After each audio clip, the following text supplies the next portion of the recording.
back with episode 12 of D to Right. Plenty to talk about here today. We got the All-Star game, Home Run Derby, Futures game. We got the MLB Draft, Studs, Duds.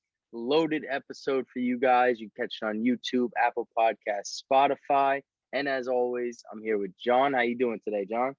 Yes, sir, Nick, my guy. I'm doing well. We had one of the busiest weekends we'll have all year in the MLB. My man, you've been on vacation. How was it? Yeah. I was trying to hide that part. I've been slacking a little bit. My fault. My man's forgetting about us over here. No, listen. He's gone. In my defense, I paid 5 times for Wi-Fi and still didn't get Wi-Fi. So it's all me. I don't know what to tell you. It sucked, all right? No, it was a great vacation, great time. Good but I missed a lot. So we got definitely fill in with everything I missed, and I know you got to kick it off with news and notes. Yeah, bro. Let's get right to it. First things first. The piece of news we've all been waiting for. MLB rule changes are coming back, baby. We're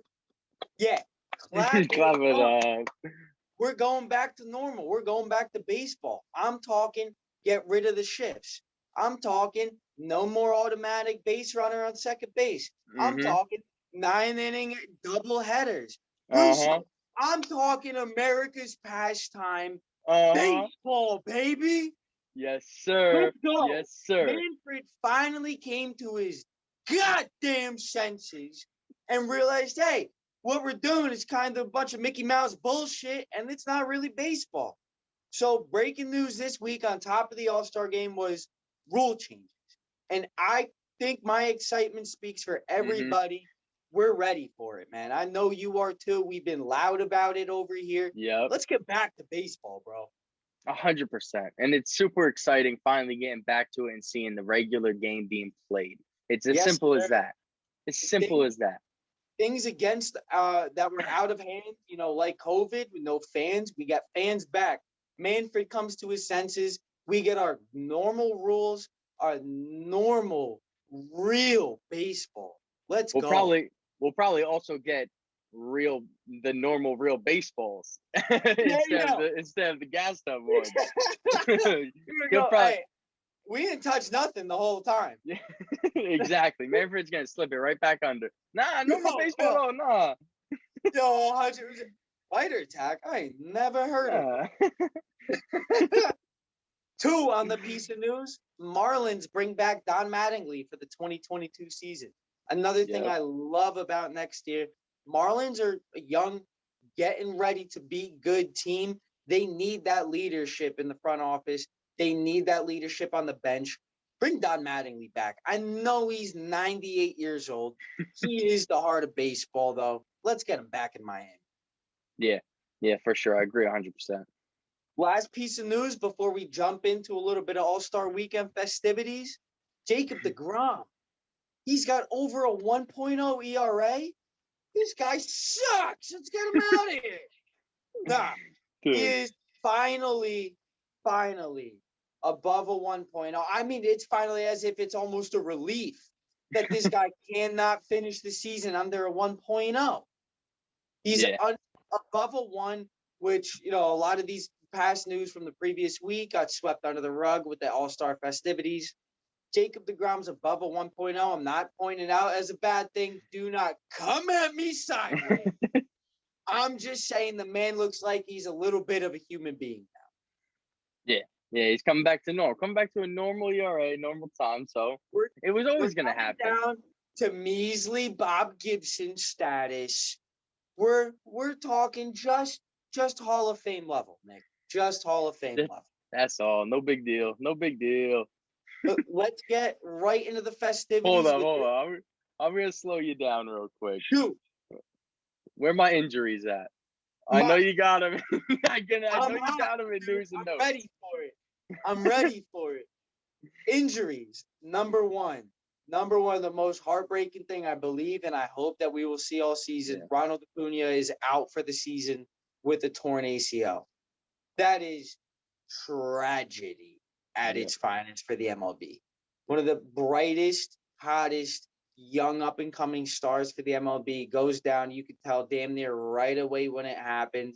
Miami Marlins intern got fired over a tweet because they put up the video of it was Ronald Acuña going as he was going down almost into the wall.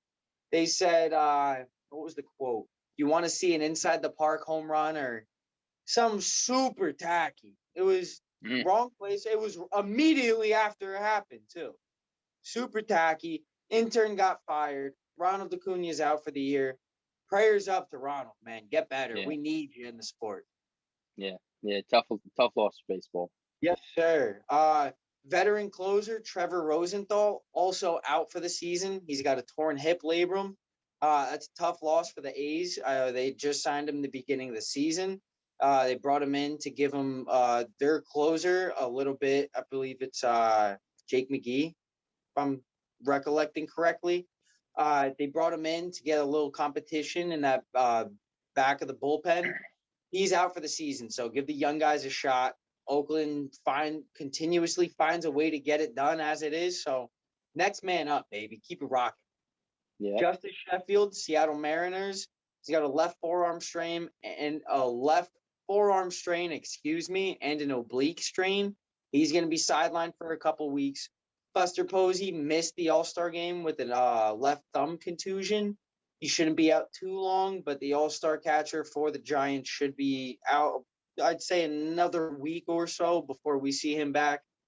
Clayton Kershaw, MRI came back clean. Good news. It only showed a little bit of inflammation in that elbow, so no Tommy John worry, no major, and anything major. Major. I'm not no doctor over here. Nothing major in the arm to worry about. Eloy Jimenez began his rehab assignment for the first time this season, getting moved to AAA. He will be back, I believe, by the end of August, mid-August, so huge for the Chicago White Sox. And a man I ranted about a couple weeks ago, Carlos Martinez of the St. Louis Cardinals. I won't speak poorly on an injured man. He's got a torn ligament on his thumb. Oof. Fucking bum out of here. Listen, I think that's the end of Carlos's time in St. Louis. He's been with Mike Schilt forever. He's been with the Cardinals forever. All signs are pointing to this is the end. You hate to see a guy. I really don't mean to speak ill will of people. I wish Carlos all the best. If this is the end of his time in St. Louis, I hope he can go somewhere else with a lower than like a 8.5 ERA. So best wishes to Carlos if this is the end in St. Louis. Yeah, for sure. But thanks for stopping me, because somehow I always forget about the injuries, even when I tell you pre-show, don't forget about the injuries, Russo. Dude, it's all good. It's all good. Now, exactly. You were excited. Let's get into it, shall we? Yes, sir. Kick it off. What we got? The Guerreros, the Griffies, and the Bonds, the only father-son duos to hit a home run in an All-Star game. MLB history. Let's go. Yeah, it's clean. That's awesome. That's awesome for them. Kick it right off with the incredible weekend that Vlad Jr. had. Yeah. Vlad Jr., Shohei Ohtani, and Trey Mancini, Pete Alonso, MVPs of the weekend, man. Yeah, they killed it. They killed it for sure, especially Pete Alonso. That man's he was feeling it. He was in his own world. Man home run derby is his favorite event. He goes out there and you can tell. We haven't seen a player love the home run derby this much, and I can't tell you how long. Yeah, it's been a while. He's making it something to watch again. He makes the other competitors care. He makes the other competitors want to be them best selves. And my God, is he fun to watch? Yeah.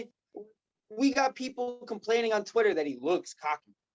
Dude slapped 35 home runs in the first round. It's his favorite sporting event in the world that he's participating in and defending his crown. Go watch ping pong. Go watch volleyball. I don't care. Stop complaining. Yeah. I mean, everybody asked for excitement, and then he brings it to a game that really wasn't even interesting anymore. It is the reality of it. I mean, Yeah. let's be real. Nobody tuned in for the All-Star game and the home run derby anymore. We got Pete Alonso strutting his swagger out there, and he's head nodding, bumping the music. He's having a great time, bringing the energy. We had a 12-year-old tearing ACL in the outfield, and my man's was sitting there just bopping, having the time of his life. Yeah, I don't think there could be any complaints. You love to see it. No, it was incredible show. I thank the gentleman that participated for giving us a hell of a night. It was disappointing for Shohei to leave in the first round.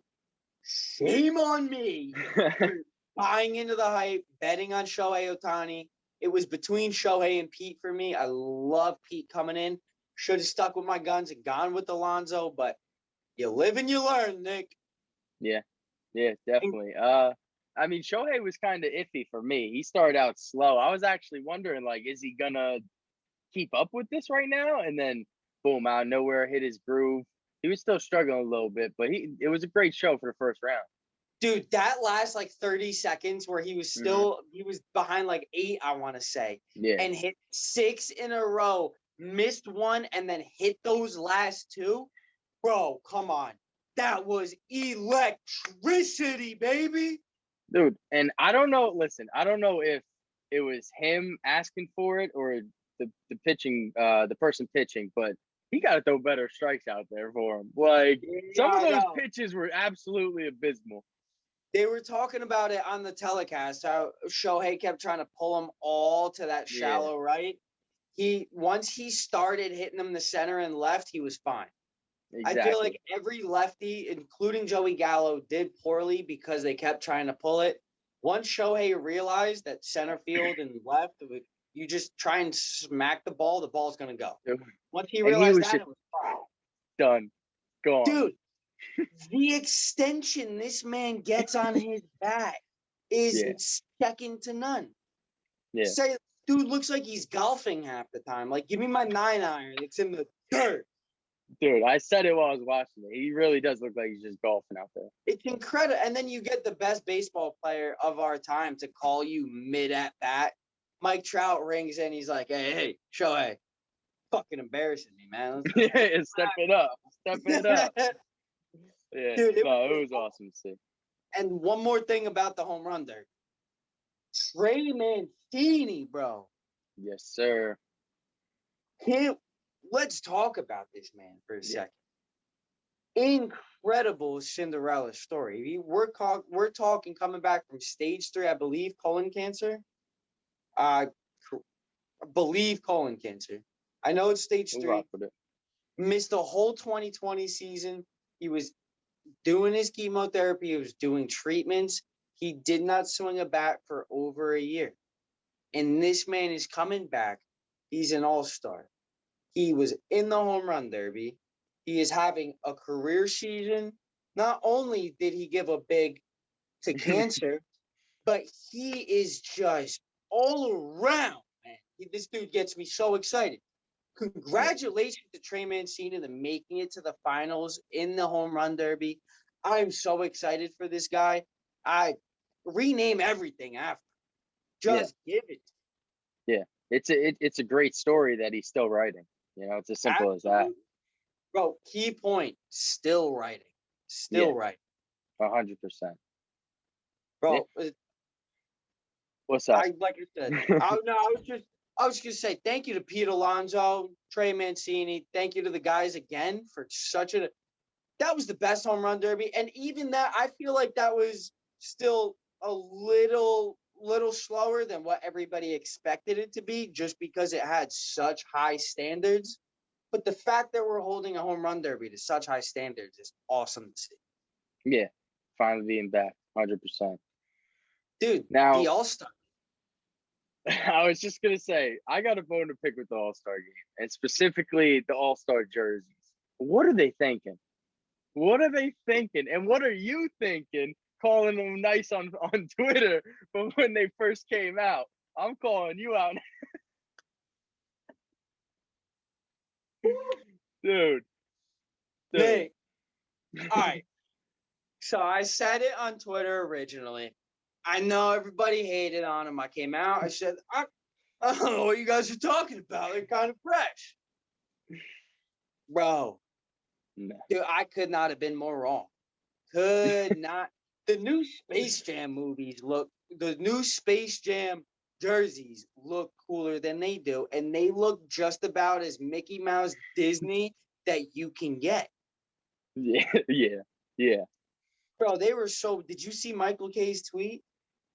Yeah, I did. It was Michael K.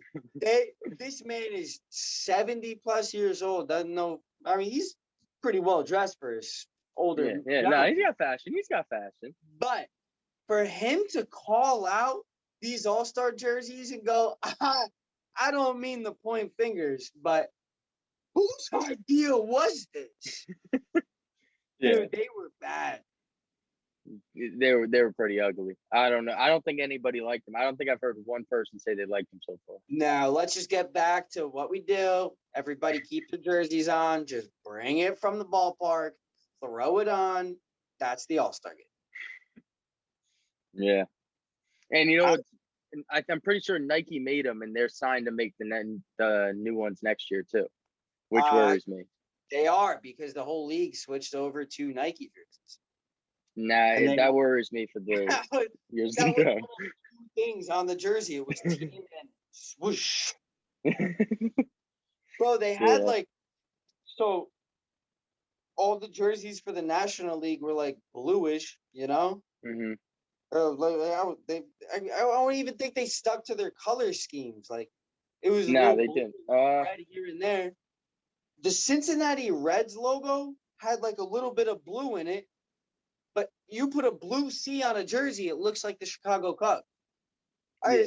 Jesse Winker and Nick Castellanos. I was like, that's the Reds. No wonder why I can't tell who it is.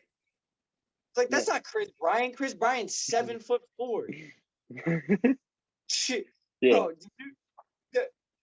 Chris Bryant might be the tallest man I've ever seen play baseball. I don't know if he just looked like that because he was standing next to a bunch of shorties in the lineup while they were singing the national anthem.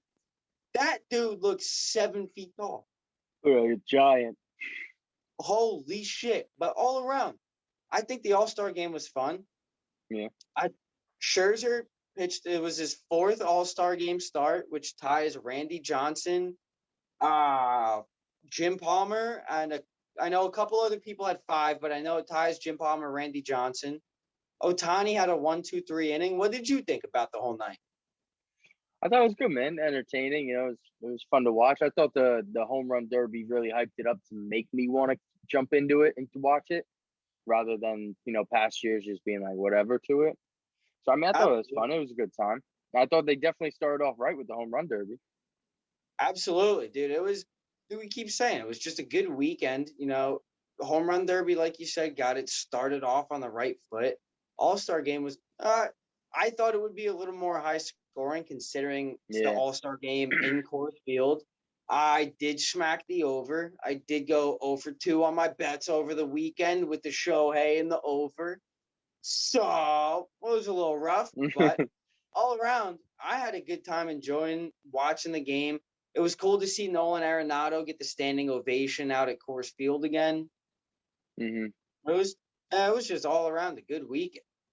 Yeah, and we had some other games come up with the futures games. I know you want to get in that, as well as the MLB Draft. Yes, sir. We got a couple people to talk about in the futures game. Number 1, Jason Dominguez made his big time preview in front of a big audience, in front of an international crowd. He had a home run during BP, which got people going nuts. He had a line drive out in the top of the 3rd and a strikeout in the top of the 5th, but that line drive came off his bat at 106 miles per hour. Kid's still only 19 years old, so the phenom's just going to get better. Jared Kelenic, this poor freaking guy, called up by the Mariners, had no idea he would be at the futures game for the 2nd year in a row because he figures he's going to be in the big leagues. after, what was that, the 0 for 36 stretch, got sent back down, finds himself back at the Futures game. He started in left field. He went 0 for 1. They took him out pretty quick. Not much of a future. I'm not saying he doesn't, just saying he's ready. He's just got some practice to do. So they let him bat once, took him back out. Julio Rodriguez. I think this was the story of the Futures game for me. His father came and surprised him pre-game to watch him for the first time in the United States. And to me, that was awesome. That was an awesome moment for the family of the Rodriguezes. Awesome moment for J-Rod, who is one of the top prospects also for the Mariners. Awesome moment. Yeah, that's definitely awesome. Not so awesome. He went over 3 with 3 strikeouts and a walk. But we all know what the kid can do. He's going to be another. He's just all-star in the making, I believe. Julio Rodriguez, he's got a personality. He takes over the social media for the Mariners from time to time. I am excited for this kid to make the majors. Another kid we've been talking about, Bobby Witt Jr. for the Kansas City Royals. He went 0 for 2, but both of his exit velos were over 100, going 113 and 103. He started at shortstop. He's another one that's good. We're going to see sooner rather than later. We talked about him a few weeks ago, and when we did our whole prospect, our top 100 for the pipeline, I would say in this order, it's Bobby Witt Jr., Julio Rodriguez, and Nolan Gorman, who I will get into in a second, as my 3 favorite minor leaguer prospects right now. Mm-hmm. Spencer Torkelson, also talked about when we did our pipeline show a couple of weeks ago. He started at third base. He went 1 for 2 with a run, a single, and a walk. So the Detroit Tiger, not bad for a little prospect piece. Matthew Liberatore starting pitching for the National League. He is the Cardinals' top-rated prospect. In a time for such desperate need for pitching for the Cardinals, it was nice to see him come in, have a 1-2-3 first inning before getting taken out. Standard protocol, just for any all-star event, pretty much. Pitchers pitch 1 inning, move it on to the next guy. Nolan Gorman started third base for the NL. He went 1 for 2 with a run and an RBI double. Love to see it as a Cardinals fan. Let's get those our 2 prospects into that game. Let's get them producing. Let's get the Cardinals some motivation here. Mm-hmm. The Rays did it with Wander Franco. The Cardinals need something. And I think that something could be a prospect. It could be a trade. It could be a pitcher. It needs to be something, though. Yeah. And the MVP of the Futures game was Brennan Davis. Outfielder, he's the number 2 prospect for the Chicago Cubs. He went 2 for 3 with 2 solo home runs. Man, that's the Futures game in a real quick brief. Yeah. And then we got the draft, right? Yeah, continuing on with the young kids. We talked about in the beginning of the show, is one of the busiest weekends that we'll have all year. We're going to run through everything real quick. The draft, we're going to run 1 through 10. Pittsburgh Pirates drafted first. Surprising to a bunch. I mean, they said pretty much everybody knew they weren't going to go Jack Leiter. They went Henry Davis, catcher out of Louisville. He was the best college position player available. He was the best college position player in the draft. They went with the secure pick. They felt like they didn't need Jack Leiter. They don't want to have to pay Jack Leiter. Nick, what are your thoughts? I don't like it, dog. I think Jack Leiter, number 1. He has to go number 1. You got to take him. Any person with the last name Leiter, I mean, just do it. Taking him. Hedge your bet on it. Come on. I carry this mentality through every sport. When the Redskins drafted Thaddeus Moss this year, who's the son of Randy Moss, that's your starting tight end right there. I don't give a shit who else you got. Get him out. I said the same thing. Get him out. That's funny as hell. Dude, you got Jack Leiter. Yeah. Yeah, Leiter. As in, I'll see you later on the mound, son. Bro, how? Yeah, What? Beats me. Pirates do got a stud in Henry Davis. Excited to see the kid play. Not often we see a catcher go number 1. Good for Henry Davis. Jack Leiter ends up going number 2 to the Texas Rangers. Texas Rangers got a dog. They know that. We don't need to talk about Jack. Let's go to number 3, where the Tigers selected Jackson Jobe, who was the best high school pitcher available in the draft. They've got that young rotation. Let's get more in there, man. Number 4, the Red Sox went with Marcelo Mayer. Excuse me, I got to look at my notes. I am not so far up to date with all the prospects. Marcelo Mayer was one of 4 top shortstops coming in. I believe 2 or 3 of them were from high school. They get one of them. They draft him 4, the first shortstop off the board. 5, the Orioles cheap out yet again. They go Colton Cowser, a player who's expected to sign for less, who they don't have to pay. Colton Cowser actually ignored the Orioles phone call 3-4 times because he thought it was a bill collector. He knew it was the Orioles. Dude, he was like, nah, I'm not going 5th overall. Yeah. He finally answered, and it's the Orioles. Like, hey, Colton, we're trying to draft you, bud. Shit, my bad. I thought y'all were Pizza Hut. 6, the D-backs go Jordan Lawler. Jordan Lawler came into the season as the top-rated high school prospect. He was the 2nd shortstop taken in the top 10. He goes to the Diamondbacks at number 6. 7 was the first and biggest surprise of the draft, with the Royals taking Frank Mazzucato, a left-handed pitcher. His stock rose significantly and quickly when he threw 4 consecutive no-hitters this season. A lot of people around the league believe the Royals drafted him so high solely because of that, but you're not going to throw 4 consecutive no-hitters ever again in your life. You're not going to throw 4 consecutive one-hitters. You're not going to throw 4 consecutive 2. That is a silly draft pick to me, to say the least. Number 8, from close out by me, Benny Montgomery, an unorthodox power-hitting outfielder, goes to the Colorado Rockies. Number 9, the first of 20 pitchers that the Angels selected. Bro, all 20 rounds, every round, the Angels drafted a pitcher. They didn't select one position player. Why? Not one. Why? What? The past few years, they have selected, I believe it was 17 out of 20, 16 out of 20, and I forget. It was like 15 or 18 out of 20. They've gone extremely pitcher heavy in the past few years. This year, they just went all in. 20 out of 20, all pitchers. Are they like trading them off? Funny because their lineup sucks. Excuse me. Their outfield sucks if your name's not Mike Trout. Did sign Adam Eaton today, but you got it doesn't make a whole lot of sense to me, Russo. Yeah, no. Sam Bachman was the first pitcher they selected. He will probably be one of the first names from this draft that we see in the MLB.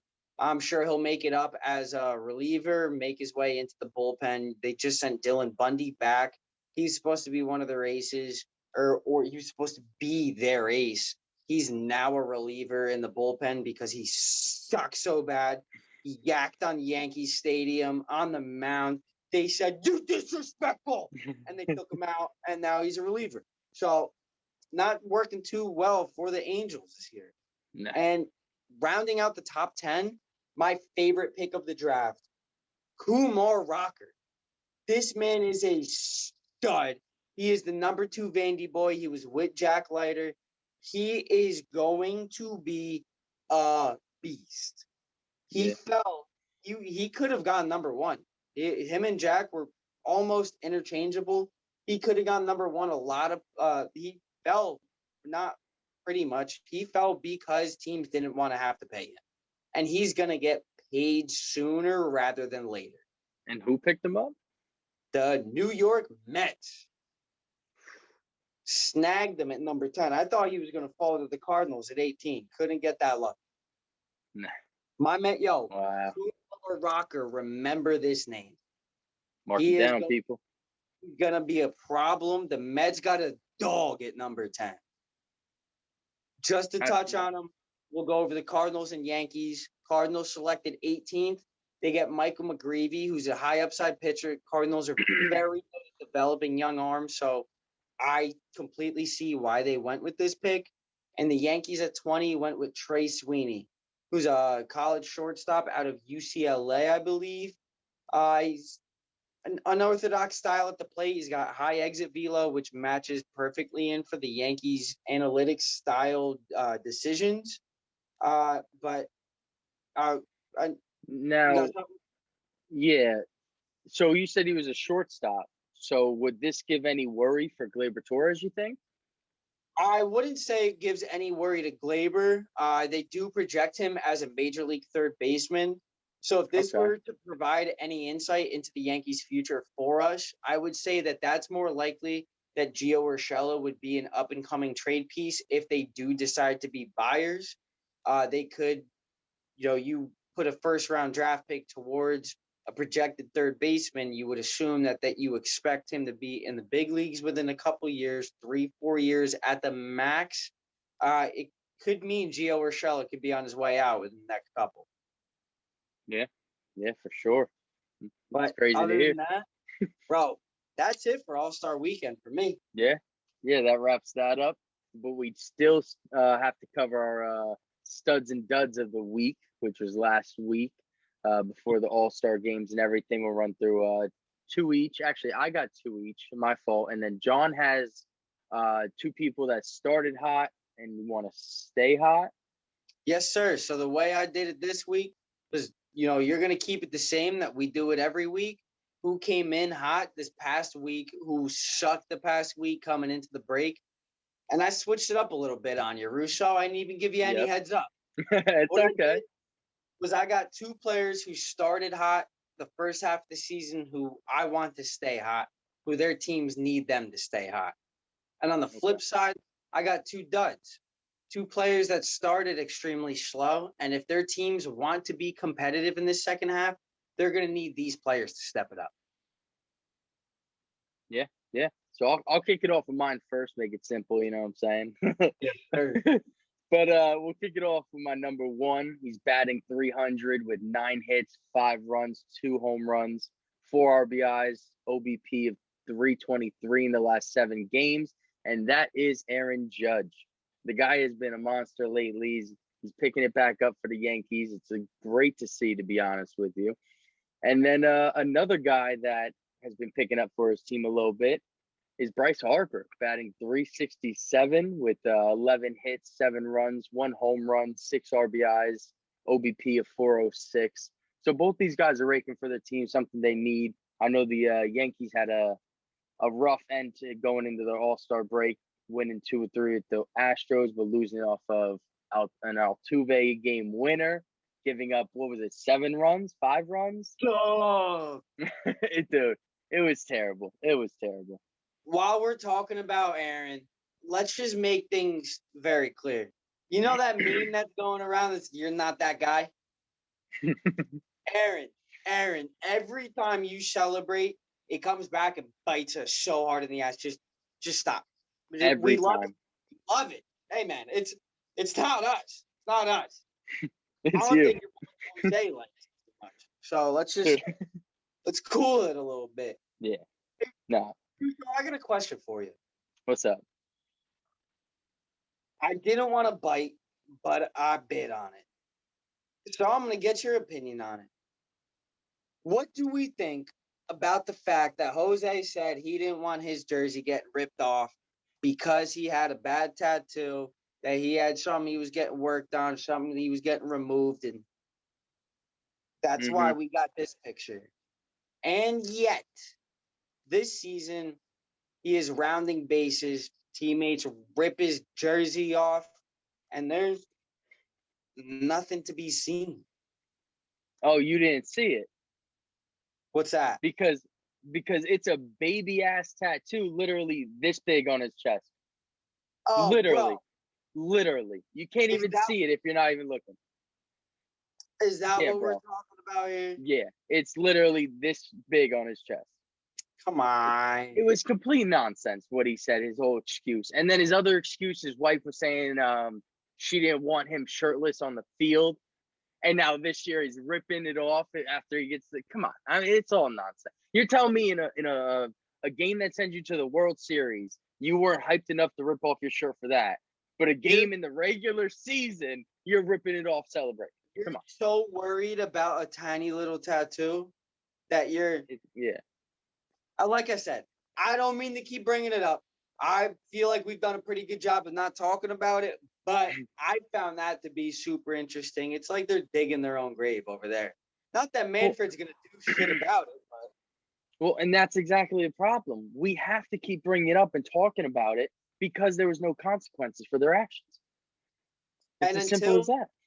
Until I already forget the guy's name because nothing came out with it. I know he dropped the Yankees, the Royals, the Red Sox. He named a bunch of teams that were also doing similar sus shit. Until we get concrete evidence like the Astros had, y'all are the guilty ones, and I'm sorry. I don't know what to tell you. No, or cheat better if it's going to be like that. Cheat better. Cheat better. Exactly. Don't get caught. But who you have for your two hots? My two hots to start the season. My two hots. All right, we are changing the name from Hot and Not to Studs and Duds. So you guys don't keep thinking that me and Russo are just out here being like, damn. But my two studs for the first half are Trevor Rogers of the Miami Marlins. We talked about him earlier on in the season. A lot of people didn't know his name. A lot of people should know it by now. He was an all-star. He's 7 for 6 on the season with a 2.31 ERA. He's got 122 strikeouts to 34 walks. His less than a half a home run per 9, he's got 0.4 home runs per 9 innings, is number 1 in the National League. Man's only 23 years old. Sky is the limit for Trevor Rogers. I cannot tell you his velocity is up. His control is up. I love Trevor Rogers. Yeah. Trevor for freaking Rogers. Don't forget it. Number 2, real short and sweet, Marcus Semien. Dude's having a hell of a year. Blue Jays want to be competitive in the playoffs. I think he's going to be a huge key factor. Him and Bo Bichette, Cavan Biggio, I think I'm not saying we forgot about him, but we know he's having a slow year. So I think the more the focus has turned to Marcus and Bo, obviously Vlad is chasing that triple crown. Marcus Semien's got a slash on it, 277, 345, 528 on the season, 873 OPS. Your all-star AL second baseman. You can't ask for much more from him. Yeah, for sure. They've both been studs, definitely. Both of them, I expect both of them to keep it up, too. Yeah, and continue throughout the second half of the season. Yes, sir. You tell me who came into this break this past week a little cold, though. Oof. Yeah, so we got some duds here. And I got to tell you, Ozzy Albies, I was talking about All-Star Game more. I mean, I don't know. Take a seat. You know what I'm saying? Batting 214. I don't know. Batting 214, 6 hits, compared to 5 strikeouts, 0 home runs, only 2 RBIs. You got to step it up, dog. And then, got to step it up. And my second one, he's been on the list, I think, 3 or 4 freaking times now. But I still don't understand how he's on an MLB team. Jackie Bradley Jr. Dude, he's batting .080 with 6 strikeouts and only 2 hits in the last 7. Holy shit. I don't think I'm pretty sure his average batting average, I'll have to look it up, but it's in like the 130s. Like, bruh. I'll give it to you right now. Look it up for me. Maybe a little higher, a little lower. Let me know what I hit. Considering the fact that he has been on the dud list for it feels like every other week at least. All right, you want to take? Now I'm worried. I got it wrong. I got to take him off the dud list. No, you want to take a guess? Lower or higher than 130? Higher, not by much. 140? 143? 49? 167. Okay. He stepped it up a little bit. Yo, my man's got 44 hits and 264 at-bats this season. Bro, it's not good. It's not good for the guy. He may step up his average a little bit, but it's not good. We could stick one of our girlfriends out there. I bet you they could get 45 hits and 300 at-bats. Dude, I wouldn't doubt it. Bro, if they can bring home the bag like Jackie Bradley Jr. is, fucking get out there. Go ahead. Come on, bring Patty the money. Dude, who you got for your duds? My two duds on the season. Number one is the MLB strikeout leader with 115 strikeouts. His name is Javier Baez. Yeah. Bro, dude's got 115 strikeouts in the first half, on pace for almost 225. That is disgusting and not the good guy. His slash line's 238, 284, 493. He's got that OBP could be so much better if you turn half of those walks into half of those strikeouts into walks. Yeah. So we're talking around a 330, 340 OBP. If you turn at least half, minimum of half, that 115 is way too much. He's got the 21 home runs to go for it, to go with it. I cannot believe he is striking out this much. Yeah, it's a lot. It's a lot to collect over there. So Javi Baez, Chris Bryant, Anthony Rizzo, who knows what the Cubs are going to do in the next couple of weeks. That's, with the All-Star game behind us, that's going to be our big focus going forward until we find out, will Joey Gallo be a New York Yankee? Will Chris Bryant be a Chicago Cub? Nobody's going to know for the next couple of weeks, but we will be here to keep you up to date on Russo's playbook, so keep checking in. My number two dud of the first half is my boy, Paul Goldschmidt. He is not helping the Cardinals' case whatsoever. He hasn't made it to the All-Star game since joining the Cardinals. He had 6 in a row prior to that with the Diamondbacks. He's only batting .265 on the year. He's only got 13 home runs, 49 RBIs. He's only got a .767 OPS, which isn't terrible for a, middle of the road kind of guy, but Paul's better than that. He's way better than that. Yeah. I want an OPS around 850, 900. Give it to me, Paul. Yeah, he's got to step it up for He's got to step it up for the Cardinals.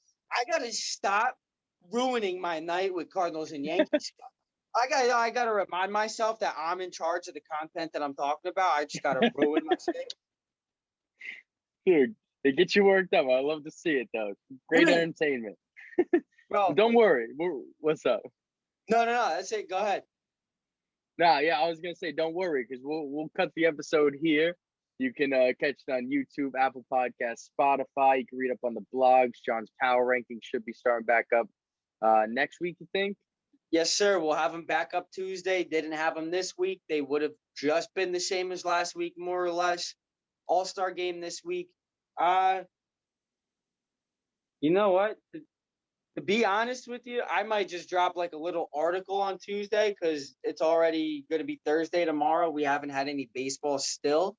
So keep an eye out for an article. Keep an eye out for power rankings. One or the other will be made available to you on Tuesday.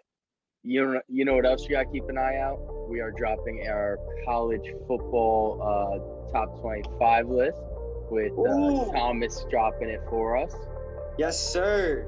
So you keep an eye out for that later in this week. It will be dropping Friday or Saturday, I believe. I'd love to hear it. Yeah, Tis the season.